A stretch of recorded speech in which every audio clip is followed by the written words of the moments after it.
Camera School of Mines test pilot.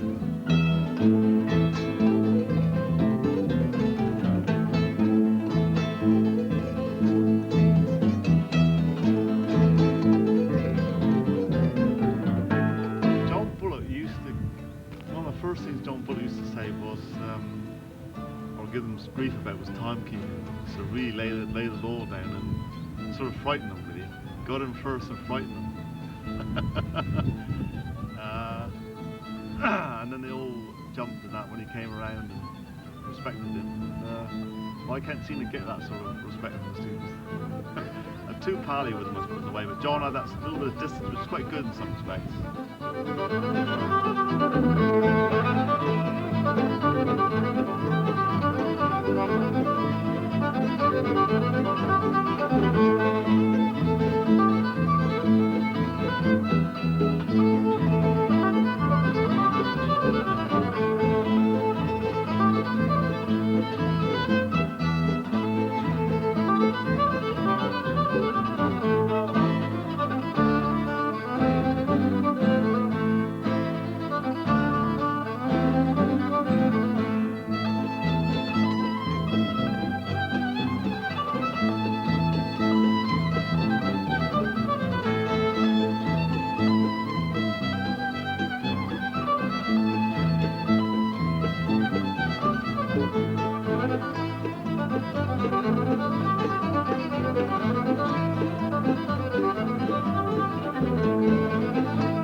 But I started off at a school as a student where out of 60 students, there were about 54 ex-service. In other words, there were about 6 ex-schoolboys. And we were somewhat more mature, not only in age, but very much in outlook, because we'd had all the corners bashed off during the war.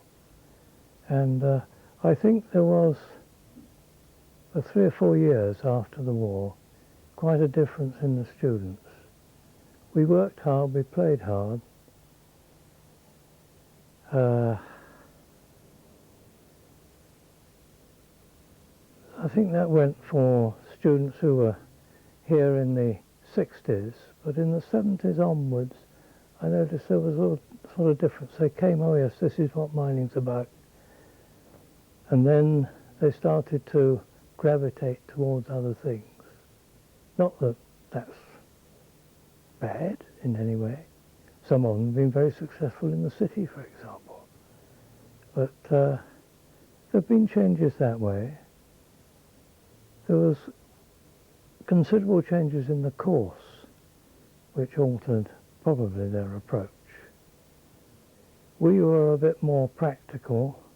There wasn't a great deal of technical stuff to assimilate, really. The rock mechanics came in later, and that type of thing. Right.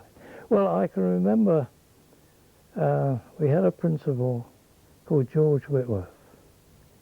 He was a great rugby follower. He was a good scout, and he was always on the side of the students.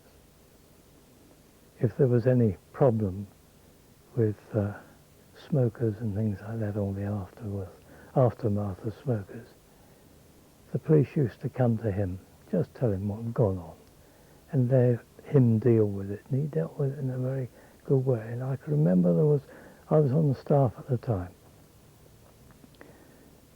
And there was a rugby match up in Plymouth playing, I think, Devonport Services. I can't swear to that. And one of the chaps from here left a little note in one of the toilets in Plymouth about some explosives. And of course all this was, there was no real IRA then, although I did come across them during the war in Northern Ireland a bit. But the police put two and two together, and they thought, yes, the School of Mines has been up here playing around Plymouth. So we'll just go down to the School of Mines and make some inquiries. And they made some inquiries and saw George Whitworth. And they gave George Whitworth this note. And George Whitworth looked at the note and said, "I know that handwriting, leave it with me." So he called the fellow in, and he sort of gave him a real dressing down. And then as the chap was going out of the door, he turned to him and said, "And next time, type it." Yeah, he was old George Whitworth was a very human bloke. Yeah. I can remember one Cornish miner, one of the impressions I got when I first came down here and reading about the Cornish mines was the sort of hard life. It was virtually 8 hours underground, and then you had to climb down and climb out. You had no change house facilities. You walked across the moors in the middle of winter with horizontal rain. And that took you probably some time. And then you had 8 hours sleep and you were back again. Is it any wonder that the poor fellows probably died when they were about 40?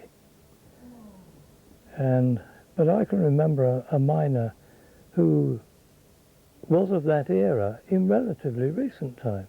One of the miners we had up at King Edward Mine, or Cundaro as it is,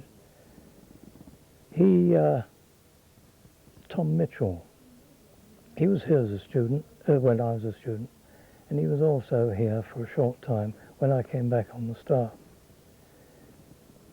He used to recount, living in Troon, he walked to Wheel Kitty Mine out at St Agnes every day and back again, and did his 8-hour shift there.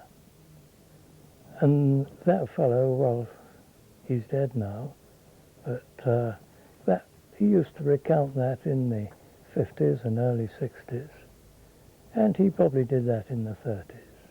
So, I mean, the only experience I have of conditions in the earlier days of my mining life was visits like to South Crofty as a student. You know, the old carbide lamp, we had carbide lamps as students. In fact, I think we were one of the first up at Cundaro to have electric lamps. I remember going down Crofty with them, and people sort of just looked and thought, what is this that they've got in their hats? There we are, and I can remember too, going underground at Crofty, and everybody was wearing earmuffs. And we were looked on as rather a lot of softies by the sort of hardened Cornish miner of that time. But that's all changed. Again, I must go back to student days. It wasn't in my year, it was the year after mine, a year before mine. We had a surveyor who was only with us for about 2 or 3 years, and he wasn't too popular. And he used to tie his trousers up with safety fuse. And it wasn't long, of course, before one leg decided to light it. I've got the only one that sort of comes immediately to mind. When I was first married, I had a flat opposite the old club. I'd finished at the School of Mines and was doing the geology degree at the time. And in the summer was when you sort of had end of year smokers. And of course all the windows used to be open, things like that. And I shan't forget that you used to hear hymns coming out from the club, but not the hymn's words. I remember two old dears going past again saying, "Isn't it nice to think those fellows sing hymns?"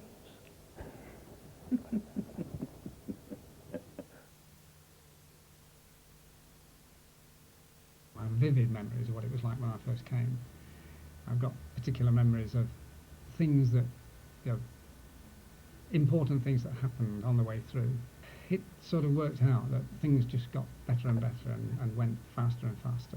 And the school came on to such an extent that I was happy to stay here and allow these things to happen and generate. And so, it was an enjoyable job. And then there were all sorts of things after that, like when the powers that be decided that they were going to withdraw recognition of all educational things of degree level that weren't actually degrees.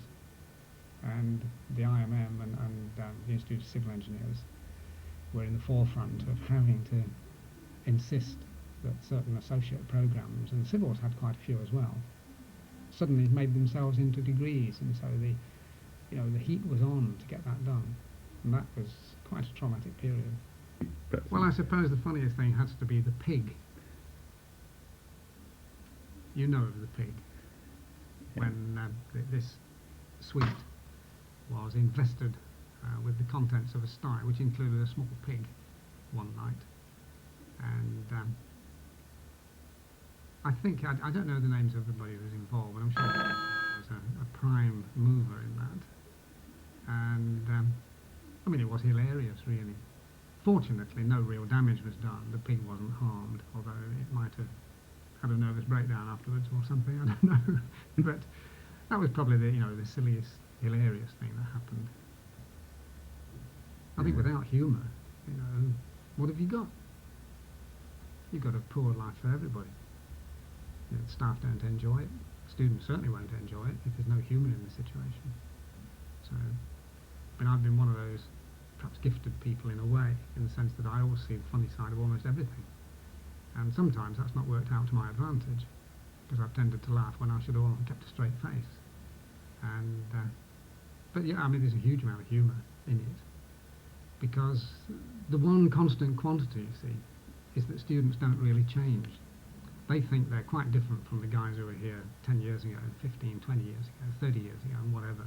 But they're not really, because they're all from the same age group, and they're going through the same sort of changes, and they are, essentially becoming men from boys. And it's an electric period in anybody's life, and that is the thing that I think keeps an awful lot of people into higher education. The School of Mines is in good hands, but it's changed a lot. It's changed more than it ever changed while I was here, and that was very necessary, because I'm a firm believer that if this school doesn't continue to change, it will close. It's very, very interpersonal. Because it is small, most folks know most other people. It's got a bit bigger, but when it was only about 100, 150 students, running up towards 200, that's a tiny unit. And so you get to know everybody pretty well, even though the students don't think you do. You do know them fairly well. When it gets beyond that, perhaps 300 or 400 students, it's less easy. But nevertheless, it's still a very small unit. And one curiosity that was here that will have to change, I think, is that when the School of Mines was independent on its own, then the ethos of the School of Mines was just running through everything. And one didn't have to, the students particularly, didn't have to stress that they were Camborne School of Mines students, because they were, and they knew everybody, and there was no overarching organisation which was deflecting them from that understanding. take the example of Royal School of Mines. There, the RSM worked very, very hard to retain its identity within a very, very large organisation. And you do have to work at that. And the results can be seen when the students leave. They had a much stronger past students association than we ever did. And it isn't until recently that our past student association has started building, for exactly the same reasons, that the School of Mines is changing. It's had to become part of another organisation. And because of that, I think the actual understanding of what it is to be a School of Mines student will strengthen. But, I mean, it was an exciting period, the whole 24 years. Mm. So I've no bad vibes about it at all. I mean, I thoroughly enjoyed myself. And I don't think anybody could have had a nicer job than I had. Let me explain what we're going to try and do this morning. The Californian Stamps here is a piece of equipment that we run very infrequently. It is, I suspect, older than almost anybody here. It dates from about 1900. And obviously a bit temperamental, so bear with us when we start this. The majority of you have been informed to me, had free entry. I suspect a number of you are actually ex-Camborne students. I just point out to the ex-Camborne students, this is the mill, and this is where you were supposed to do mineral processing lectures. I suspect some of you never actually got here. This is where it was supposed to take place. Anyway, so a bit of information first on sort of logistics and organisation. Out in what was the calciner when you came in, there is in fact free tea and coffee. So do feel free to help yourselves. Obviously a small donation towards the costs would help. Similarly, a site like this costs a fortune to run, and there are a couple of donation boxes here, so the old £20 note on your way out would be a £50 note, £20 note would in fact be appreciated. What we're going to we'll be starting things in something of a sequence here. There are a number of red buttons around the building here. Please don't lean on them. I know it's tiring, but it stops everything. We actually had an open day here in April with the whole plant running, and the mill was solid with people, and some tired comedian leant against the button over there. The whole plant crashed. He didn't realise he'd done it. So there are red buttons. Don't lean on. That's where Peter is. That red button there, one down there, and one over here. And I say, feel free when things are running, let it run, and hopefully if it works, about 10 minutes, feel free to walk around. Please do not walk up the steps to stamps. When you stop them, you can walk about afterwards. But there are 3 bits of metal flying around up there, and it's, I'm not sure the inspector would like them very much. We'll probably start with the ball mill over there as well. We haven't got the guarding complete, so someone, probably Gerald, will be standing around there keeping an eye on it. And again, please don't go through that barrier behind there.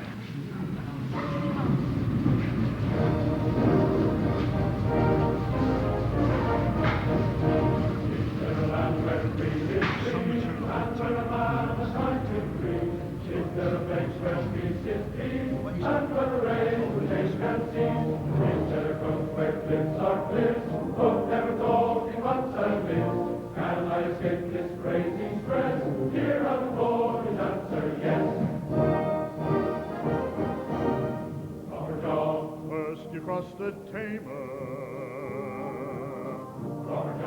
sea breeze in your face. Never made me touchy, Cornwall is a duchy. Robert Jaw, earn a wisdom place. Robert Jaw, When the Lord made Cornwall, Robert Jaw, ran it built with grace. from every corner, ransom to the corner. Robert Jaw, Colonel is the place. Shade the miners, top and miners. Mighty man for there, come for made an engine fine and pretty.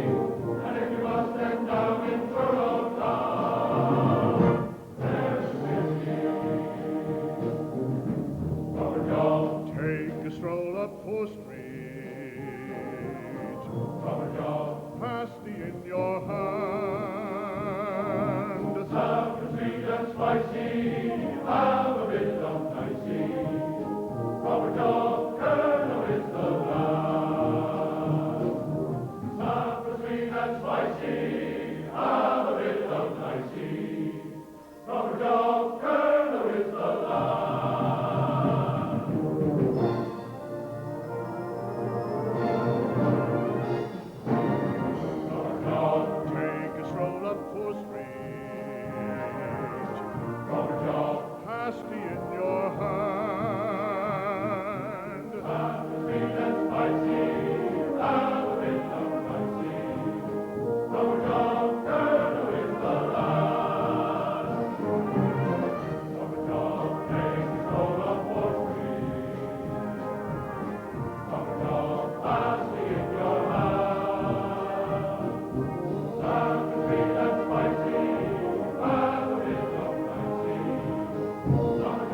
your funniest memory about the School of...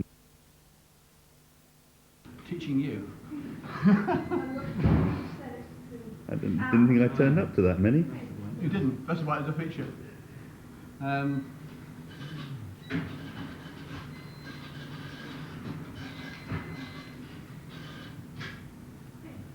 Memories of a misspent youth. Join that right. Is John Shrimpton still around? John Shrimpton was here this morning. Was he? First time he'd been here since 1983. He lives in Camberwell, so he retired in 83, and he arrived up here, as usual, early, as he used to for his lectures. I remember he used to arrive before the students, stand there twitching. When I started, dictation was normal. You got your notes together, you dictated them, they all wrote it down, and so on. And it was a very painstaking and time-wasting process on reflection. At the time, we thought that was the normal thing to do. Now, of course, you would use all sorts of devices. You would have videotapes for presentations. You'd have pre-printed notes and all the visual aids. You'd have class participation and so on. So it's a much more interesting experience. Having said that, there's a great deal more information to get through. To show the sort of fun that we had with the students, I remember one occasion when we had a tradition that each Christmas we would go out on the last day of term for an engineer's lunch. And unfortunately, this was on a Friday, of course, and on the Friday afternoons, Bob and I had a lecture each, and we followed, and I think perhaps I was lecturing from 3 till 4, and he was lecturing from 4 till 5, something of that nature. And when we came back after our lunch, we decided that we'd try to shorten the afternoon somewhat, and we were in a room like this with a double blackboard, and since I was left-handed and he was right-handed, we thought that we could probably get through the lecture by going in simultaneously. And I would use the left-hand board and he would use the right-hand board. And in we went, and there weren't too many students there for the last day of term, but there were a few there. And we proceeded to give this lecture. We explained to them that we wanted to finish early that day, and they accepted that and thought that was quite a good idea. What they hadn't appreciated was that they were going to receive the two lectures combined. And we started off and filled up our respective blackboards and so on, chattering away and explaining what was going on simultaneously. I looked around and they were all just sat there pretending to take notes, and actually joining in after about 10 minutes. Of course, we all fell about laughing and decided to call it a day. That's the sort of relationship, I think, that's special between the staff here and the students, that you can appreciate each other's sense of humour. The location itself is one feature, of course, that we've always tried to explain. The fact that Cornwall is quite unique in terms of its geology and its mining history, so that there is an atmosphere in Cornwall which is concerned with its diversity of geology and its mining history and its engineering expertise. As far as the School of Mines is concerned, the great thing here is the stability of staff. Staff that come here are dedicated to the school. We don't have too many specialists. That's to say, people come here and although they have specialisms which contain their main interest, they teach a broad spectrum, so that somebody who's an engineer here teaches people in the environmental science program and teaches people in the geology program and the surveying program. In the same way, a mathematician teaches all of those programs.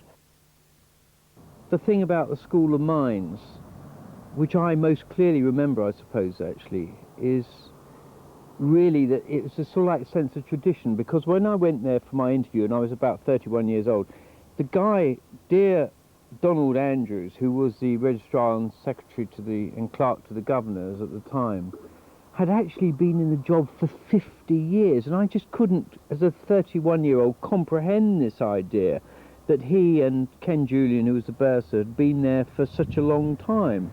And so I suppose when I joined up, I thought to myself, you know, I was joining this place which had this immense tradition, and I suppose my abiding memory of the place is in fact the thought that the school itself was a kind of large family, and that everybody shared this ethos about the school, which was that it was the best in the country and that it was something to be very proud of. And I think this ran all the way through the school, right from the principal down to the cleaners in the school. Everybody shared it. And I suppose the things like, you know, the bottle match, the feeling that people had that they were part of this tribe that had a fierce loyalty to the principals and to Cornwall, to the idea that it was the Cornish School of Mines, and it had a background in terms of a long history, both of suffering in some ways and great riches on the other.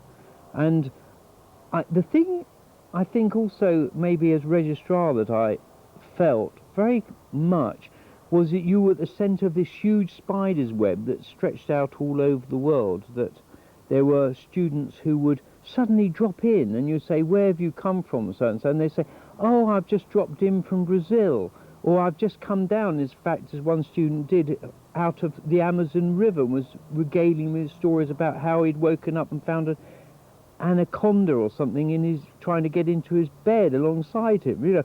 And everything, this was taken as just normal, which to somebody who had not been involved in the mining industry in any way, which was my experience, was absolutely astonishing. And I think one of the funniest memories I have, I think, is of the Porsche, the lottery which the students ran, a raffle for a Porsche.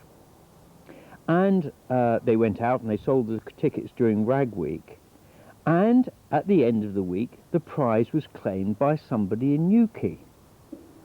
And when he discovered that the Porsche, which was the main prize, was actually made of chocolate and was the size of a dinky, he decided to take this matter much further, and in fact I think we got a solicitor's letter about it. I went with the president of the Students' Union at the time, a guy called Jack Hawkins, long in my memory, and we made an appointment to go down to Trott and Patel, who were the school solicitors, to actually find out how we stood on this matter. Well, Jack Hawkins had just rolled out of one of the pubs down in Campbell, and really was totally unable to answer any of the questions which was put to him by the solicitor. And John Patel, who I think was the solicitor at the time, said, do you realise, Mr. Hawkins, that you have actually circumvented 57 different parts of the Lottery Act? Jack Hawkins could hardly keep his eyes out of all this time in packs. Oh, really? And the way that we actually got out of this in the end was the students, and it was absolutely amazing, hadn't spelt the word Porsche right on the ticket. And so that we found that the matter was in the end dropped, but that was a very, very amusing incident. Well, the thing was, Nigel became the secretary for the mining club down in Camborne, and he actually had to apply to the magistrates for an extension of the licence. Unfortunately, in the week before, the woman who had actually lived opposite had noticed or come into the mining club and found that all the students were lying on the floor at 5 o'clock in the morning, and had made a complaint to the magistrates. And I'd gone down with Nigel to the magistrates' court, and so the magistrate got Nigel into the witness box and said to him, Mr. Harris, I understand that you are the secretary to the mining club. And he said, yes.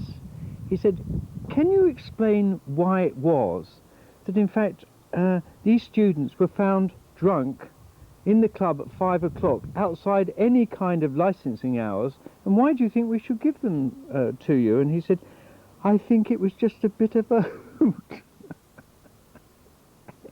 And the magic, I sat there and my face dropped. I thought, it's the last possible hoot, Mr. Harris. The guy said, hoot. Do you think that lying drunk at 5 o'clock in the morning is a hoot? And that was actually, but in the end we managed to get that extension of the licence for a year, I think, with a renewal on it, but it was very hard work. Students were amazingly imaginative, like putting greenhouse paint over all the windows of the shops in Camborne, putting the cars from Cornwall College up on the roof, diverting the traffic down Agar Highway. You know, you never knew what to expect. From the alumni point of view, it was started. It was a brainchild of Tony Brooks and Linda Bowden, I think, from what I gather, largely Linda. And it's gone from strength to strength, and we have more members now than we've ever had. And we are sort of increasingly putting together, or helping to put together reunions. I'm just this morning had an email from a guy I graduated with in 1963 who's saying to me, come on, what are we going to do about our 40th reunion next year, and where are we going to hold it? And there's one guy in one of the Greek islands, he's suggesting we have it out there. There's two of us here in Cornwall saying, well, what about having it in North America somewhere? And the guys in Canada want to come back here. But yeah, we'll get together. How many of us will be, I don't know. But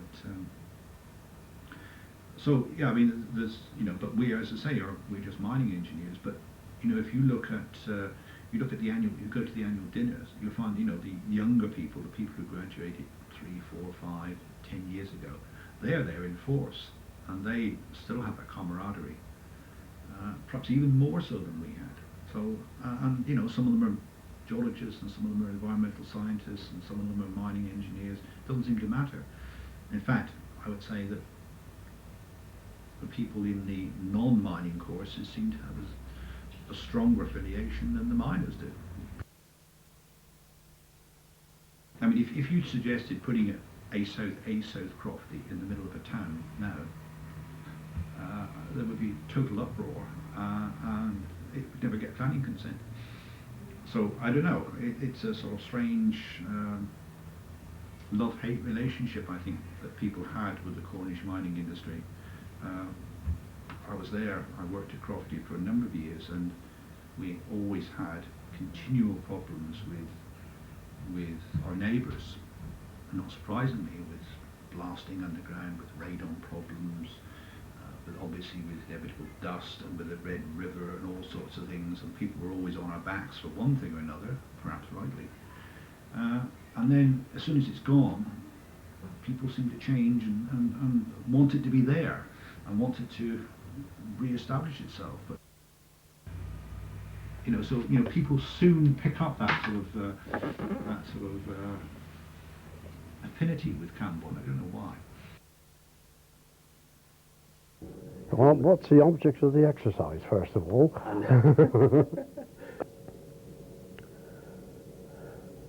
Well, I think times were very different then from what they are now.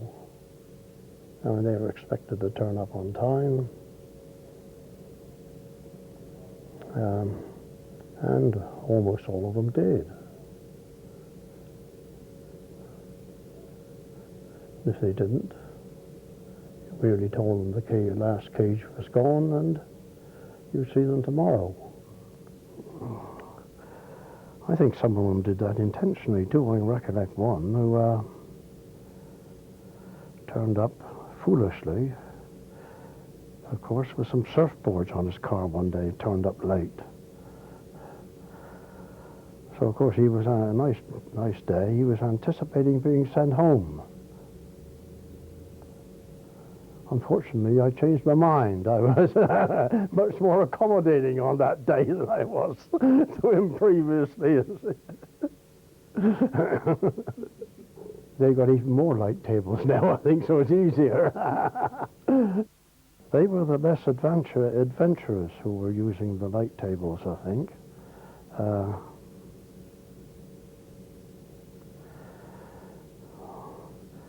In the past, possibly before the era of light tables, it was even better. We had one or two Malayan students who were very good draftsmen. And they used to charge students £5 a time for doing their plans. I had a Mini once, and it was jammed in the doors of the old school over there. Another time was put on the roof of a KEM. Poor old Doc Bannister once on one of the student nights, or end of term I think this was. I went out and he was chemistry and assaying and so on. Jumped in his car, started up. All that happened was the wheels turned around. He was bloody livid. He jacked up the car just enough so that the wheels were just off the ground. I had a new car, I think, at that time. And there they were up there in the field doing a dervish dance, ranging rods and everything around the car.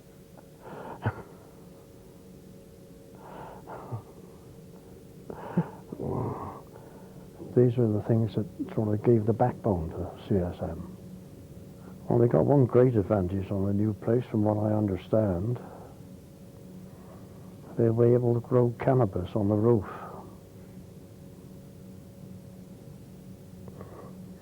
You're pulling my leg. Oh, the roof of the building is going to be grassed over. Yes, all services are rendered there, you see.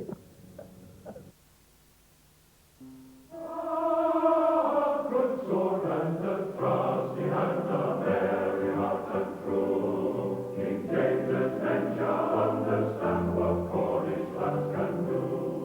And how they mix the wherewith and shout Trelawney die.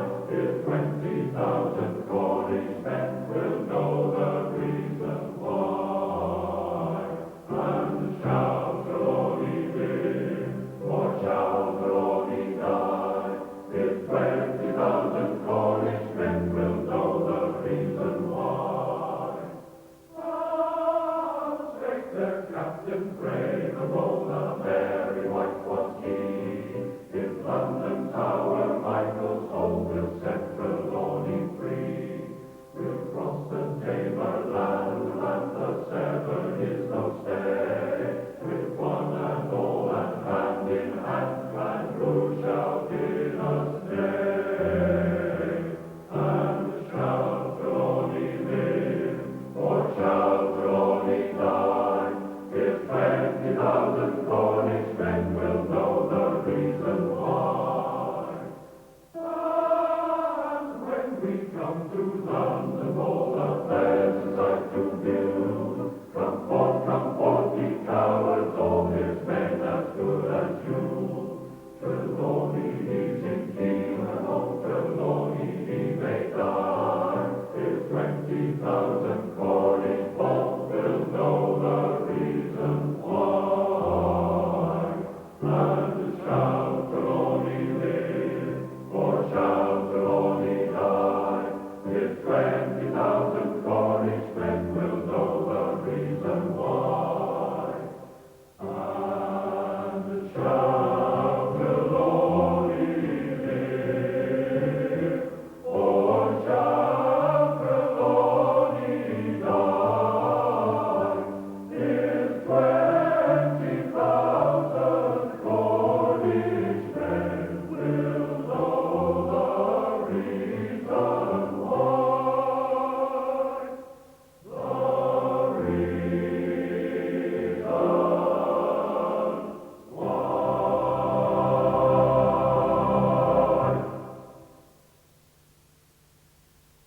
I mean, when I first came here, it was principally just mining engineers, and the mineral processing degree was just starting, which is why I came. But in that time, the number of overseas students dwindled because of various reasons, part of it being fee structure. But also we were getting a much younger student body, far more youngsters, not so many mature students as they used to get in the old days. So the structure of the student body has changed quite a bit, and of course that affects everything now, all the social life and the sporting life and everything, as well as the academic results that you get.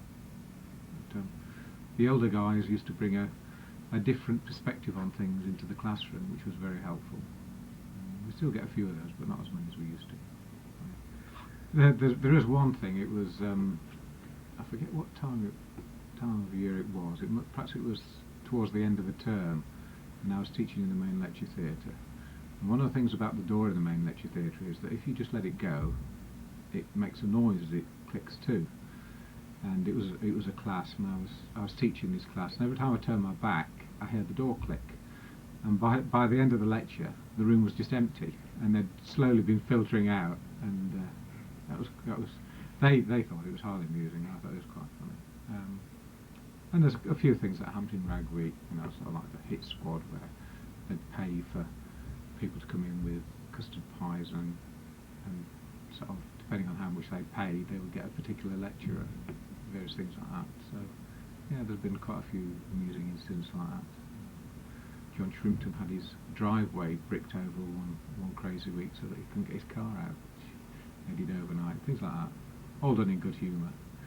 And then there was one member of staff who was one of the engineering staff, rock mechanics man, who wreaked his revenge on the students by dropping a load of manure from his farm on the steps of the old student building, so that you fall in love with the place. It's perhaps the way of life, the pace of life. It's a lot quieter than the big cities. The people are friendly once you get accepted. The scenery, the lifestyle. But the School of Mines is well, as you know, it's the sort of the camaraderie, and you get the old boys coming back, and it's great to see them. They come back with their stories, and no matter how many years, they always seem to roll around. The annual dinner, you've only got to go there to see the sort of all the old boys coming back, and the great atmosphere that it generates. So I think it's just the atmosphere of the place. It is a great place to be. And it's the students that make it. This is a very exciting time for the school. It seems that about every 25 years the school has a move in some shape or form, either new buildings on the same site as happened in Camborne, or moving here back in 1975. And this particular move that we're now going to have is probably the biggest one that's ever happened in the history of the school. And it is a very exciting move for the school to Tremeau. It's only 9 miles, but I am already receiving some concerns, particularly from the old boys, because they're very concerned that the school will lose its identity as it moves onto a campus somewhere else outside the Camborne area. The thing I'm absolutely convinced about is that the school will retain its identity. CSM will go on in the future as it's gone on in the past. In that building is going to be CSM, as we know it, and historically have known it, but also will be alongside other aspects of the University of Exeter, such as geography and biology, which will allow us to develop more in the environmental area. And there'll be foreign languages and English. So there'll be a broadening of educational opportunity for the School of Mines students. As we know, in the past, the School of Mines students have had to look further afield to rub shoulders with people who are, shall we say, more in the social sciences. But now they'll have the opportunity to be in the same building with media study students. And probably the first thing that we'll notice is, of course, there'll be almost a 50-50 split between males and females, which will be a big change for the School of Mines. I think there'll be some friction to begin with, because we have a long tradition, and some of the people we're sharing the building with have different long traditions. But my knowledge of the School of Mines over 33 years tells me that eventually the School of Mines will come out as the dominant element of that, with a great esprit de corps. One of the historical strengths of the school has been its size. It's been small, it's been very much like a family. And it's going to be quite a challenge for the future students and staff indeed to retain that family feeling in a larger environment on the campus. We're already planning towards that. We're making suggestions that, for instance, there should be, somewhere near the new campus, there should be a new CSM club, a School of Mines club, which will act as a nucleus, both for the students that are current at that time, but also for the alumni, the old boys and girls, to come back somewhere which they can feel attached to. That lacked as the first building block. But provided we keep the camaraderie that we've experienced, certainly through my time at the School of Mines, then I think we can maintain a small family atmosphere. I mean, the first example, of course, is the rugby club. Essentially, we've just celebrated the centenary of the rugby club. We've also celebrated the centenary bottle match, which, of course, is the second oldest varsity rugby match in the world. Now, we must not lose that history and that heritage. Change is something that we all feel very uneasy about, particularly as one comes towards the end of a career when things seem to be moving so much more rapidly in terms of change. This is a big change for the school, and people are nervous about it. The one thing I would say is that this move that we're undertaking is absolutely essential for the future of the School of Mines, and it's going to be a tremendous future.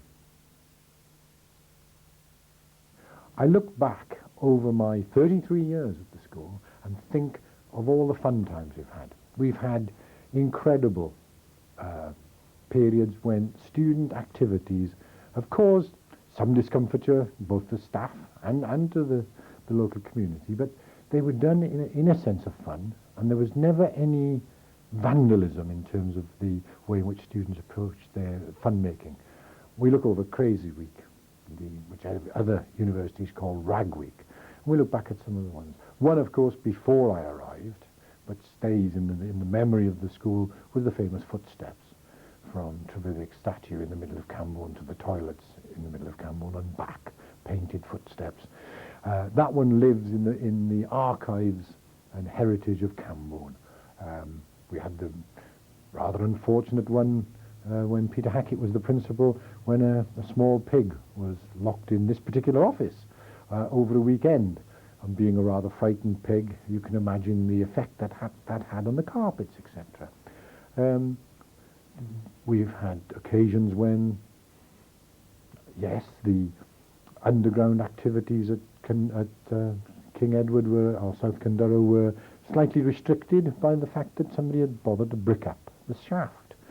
The main building in Cambourne had its front doors bricked up over one weekend. It always seemed to be an aspect that said, let's try and see if we can make learning in the institution for this week rather difficult. The thing about CSM is it's in Cornwall, and Cornwall itself is so unusual.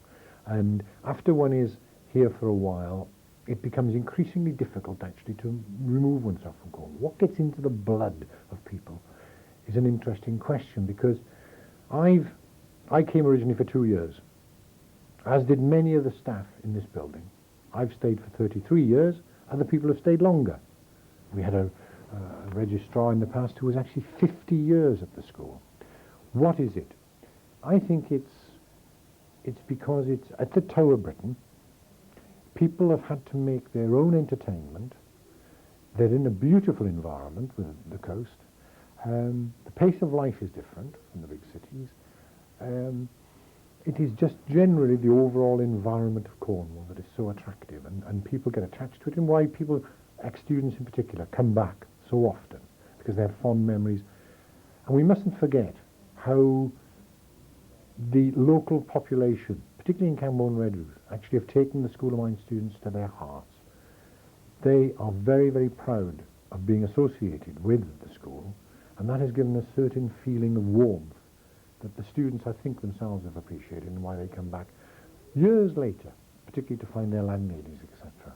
And I see amongst our students a feeling for CSM far and away above anything I've seen for any other university. And what we must do is make sure that continues into the future. It is a character building thing which adds to the whole heritage of the School of Mines.